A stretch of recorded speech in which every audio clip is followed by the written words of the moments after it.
جیسے فرد کا بڑھاپا جوانی کی طرف نہیں لوٹ سکتا، قوم کا بڑھاپا جوانی کی طرف نہیں لوٹ سکتا، کوئی علاج نہیں، نئی نسل کا آنا ہی علاج ہے۔ تو عرب دھل چکے تھے، 600 سال بہت ہوتے ہیں حکومت کو، اپنی صفات گم کر چکے تھے، اب نئے خون کی ضرورت تھی۔ تغرل بیگ پہلا شخص تھا جس نے آ کر اہل سنت والجماعت کو استحکام بخشا، شیعوں کی حکومت کو ختم کیا، بغداد سے، شام سے، ان سارے علاقوں سے۔ صلاح الدین ایوبی نے اسماعیلی شیعہ کی حکومت کو ختم کیا، مصر۔ العاضد ان کا آخری خلیفہ تھا۔ صلاح الدین ایوبی نور الدین زنگی رحمۃ اللہ علیہ کا پروردہ تھا، اس کا دوست تھا، اس کے دوست بھی تھا، بچہ بھی تھا اس کے سامنے، زیادہ لکھنے پڑھنے کا شوق تھا۔ پھر اللہ تعالیٰ نے اس سے کام لیا اور اس کو مصر کا گورنر بنا کے بھیجا، مصر کی مدد کے لیے بھیجا، تو وہاں اس نے صلاح الدین ایوبی نے وہاں ختم کیا، تغرل بیگ نے یہاں ختم کیا۔ تو پھر سلجوق جو تھے نا یہ اقتدار میں آئے، ادھر ختم ہو گئی سلطنت بنو عباس کی، مصر ایک چھوٹی سی ترکوں کی سلطنت، تو اللہ تعالیٰ پھر مرکزیت کے لیے ایک نظام چلایا۔ دو لشکر آپس میں لڑ رہے ہیں ایک میدان میں، ایک جنگلی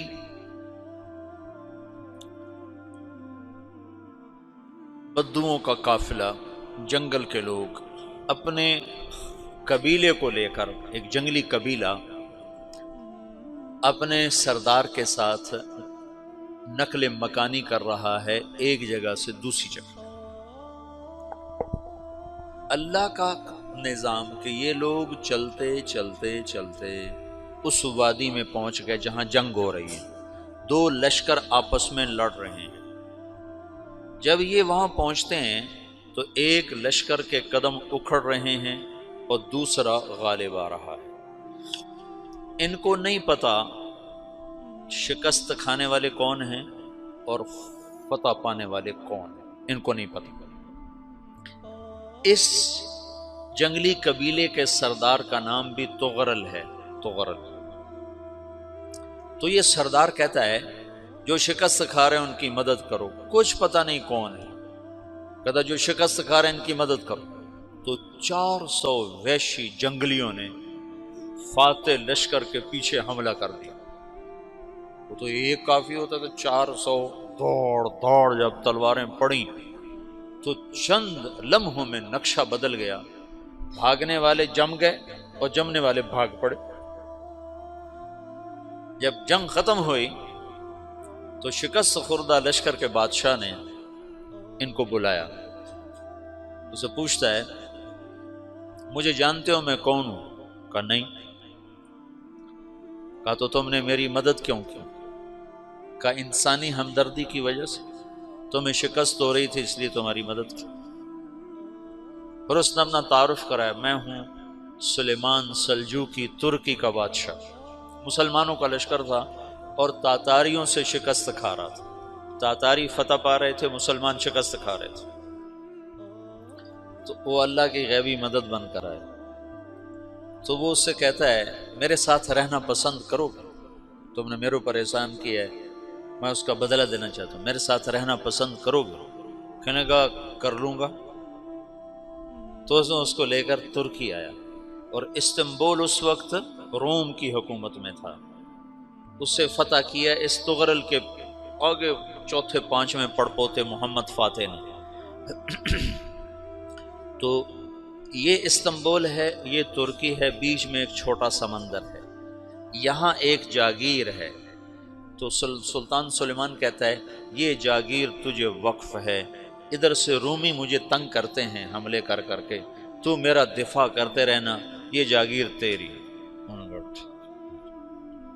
اس جاگیر پہ اس نے اپنے قافلے کو آباد کر دیا، اپنے قبیلے کو، اور ایک چھوٹی سی حکومت بنا لی، جو ایک صوبہ سمجھو سلمان سلجوقی کا، وہ ایک چھوٹا سا صوبہ ہے۔ وہاں جب یہ رہ پڑا تو پھر یہ ایک شیخ کے بیت ہوتا ہے، وہاں شیخ طریقت ہے، ان کے یہ بیعت ہونے جاتا ہے، وہ اس کو رات اپنے پاس ٹھہراتا ہے، تو ایک کمرے میں ان کو ان کا خادم ٹھہراتا ہے۔ یہ جب کمرے میں جاتا ہے تو سامنے دیوار میں طاقچے پر قرآن پڑا ہوا ہے، تو یہ تغرل بیگ کہتا ہے یہ کیا ہے، یہ کیا ہے؟ تو وہ خادم کہتا ہے یہ کتاب اللہ ہے، قرآن ہے۔ اچھا، وہ اس کو وہاں چھوڑ کے باہر چلا جاتا ہے۔ وہ دیہاتی آدمی، جنگل کا رہنے والا، پہلی دفعہ زندگی میں قرآن دیکھا، وہ کہتا ہے یہ قرآن ہے، اللہ کی کتاب ہے، میں اللہ کی کتاب کے سامنے سو جاؤں، کتنی بے ادبی ہے۔ تو اس نے ایسے قرآن اٹھایا اور سر پہ رکھ لیا اور کھڑا ہو گیا، ساری رات قرآن سر پہ رکھ کے کھڑا رہا۔ رات کے پچھلے پہر اس کو خواب آیا، کھڑے کھڑے اس نے دیکھا کہ اس کی پشت سے ایک چاند نکلا اور شیخ کی بیٹی کے سینے میں جا کے اتر گیا۔ پھر اس لڑکی کے سینے سے ایک درخت نکلا جو پھیلتے پھیلتے پھیلتے 3 بر اعظم پہ چھا گیا، افریقہ پر، یورپ پر، ایشیا پر۔ پھر اس کی آنکھ کھل گئی، وہ کھڑا ہوا ہے، تو اس نے صبح یہ خواب اپنے شیخ کو سنایا، تو انہوں نے اپنی بیٹی اس کے نکاح میں دے دی۔ اس بیٹی سے ایک بچہ پیدا ہوا، تغرل بیگ نے اس کا نام رکھا عثمان، عثمانی ترک نام سنا ہوا، جو میں نے کل بتایا تھا کہ 1924 میں وہ خلافت ختم ہوئی، تو ایک بیٹا پیدا ہوا عثمان۔ عثمان نے پھر ایک نئی اسلامی حکومت کی بنیاد رکھی جو 1924 تک چلتی رہی، کوئی 800 سال یہ حکومت چلی۔ تو حکومت کا شیرازہ بکھرا لیکن پھر جڑ جاتا تھا، پر وہ قرن اول والا جوڑ کبھی نہ پیدا ہوا، ٹکڑے بن گئے۔